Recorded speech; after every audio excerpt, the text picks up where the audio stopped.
As in October 2020, we have very poor savings rate. Most banks are either slashing their savings rate or have plans to slash their savings rate before the end of the year.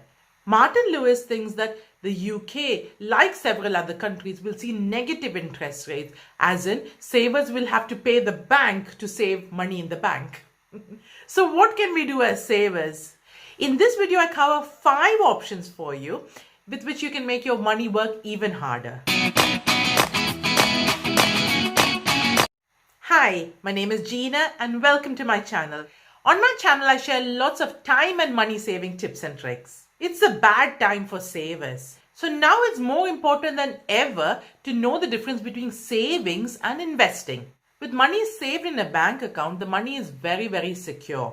In the UK, the government has actually backed £85,000 per institution per person. So banks and building societies are a very safe place to save your money.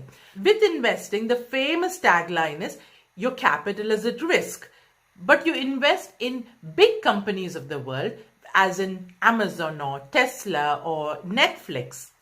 Everyday companies that you and I use. With savings, with money sat in a bank account, you lose money to inflation. Inflation is the increased cost of goods and services. For example, when I first came to England about 15 years ago, and I spent £20 in the supermarket, I felt I got a lot of stuff for £20. But now if I go and spend £20 in the shop, I feel I've got really nothing. So that is just what inflation is. The cost of goods goes up. So with savings, you lose money to inflation. Whereas with investing, you beat inflation clearly. With a medium risk asset, you get easily about 7% return. So savings are only for short-term goals. So if you know you want to save up for a house, or for if you're getting married later in the year, or if you plan to buy a car in a year or two, so all that money sits in the savings bank account. Also, your emergency fund, about 3 to 6 months of your expenses, should be in a savings bank account.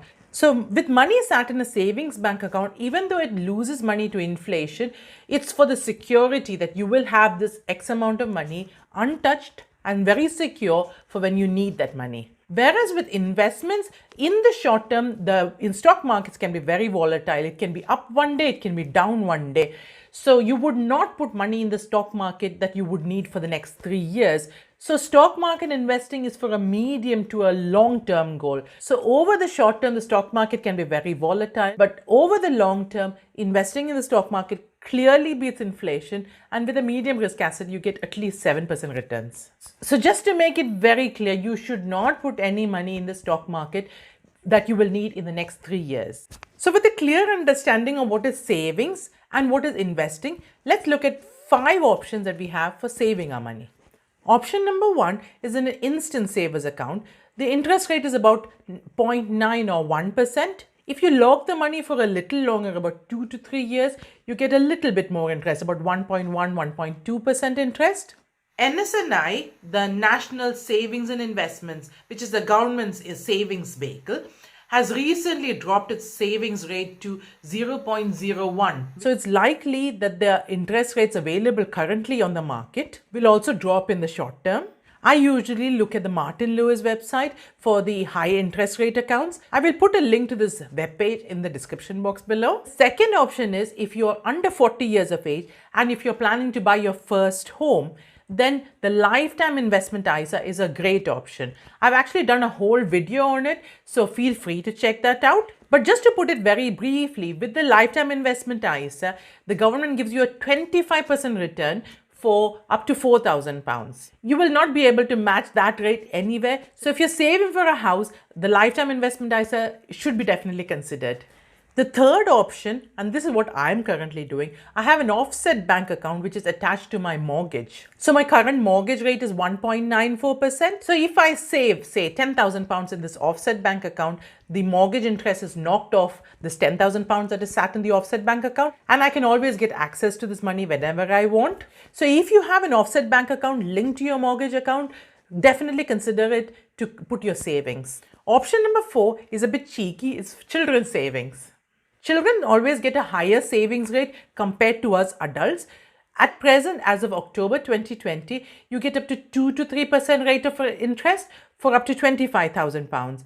But because the national savings rate has dropped, it's likely that these higher interest accounts will also drop in the near future. Do not put large sums of money for the higher interest rate in children's savings account, because the children also have a tax code and they will get taxed. So it's okay to put money in a children's savings account for small amounts of money. I will do a whole episode on children's savings next week. Option number 5 is an individual saving account or an ISA. I've again done a whole episode on ISAs, but very briefly, there is 2 ISAs. There is a cash ISA, which is just like a savings account. So there's no difference between saving in a cash ISA or in an instant access saver. The second option is stocks and shares ISA. So that is investing. So you wouldn't put money in a stocks and shares ISA that you will need in the next 3 years. But it's a great option for medium to long-term savings that you will see an average return of 7%. So I hope this video has given you some ideas to maximize your savings even in this current environment. If you've liked this video, please give me the thumbs up like button and share this with your family and friends. So like I told you, I will do a whole episode on children's savings next week. So for that video and many more, please subscribe to my channel. Before you go, you may want to check out these other videos, especially the lifetime investment ISA for saving for a house deposit. Thank you for watching me today and stay safe. Bye-bye.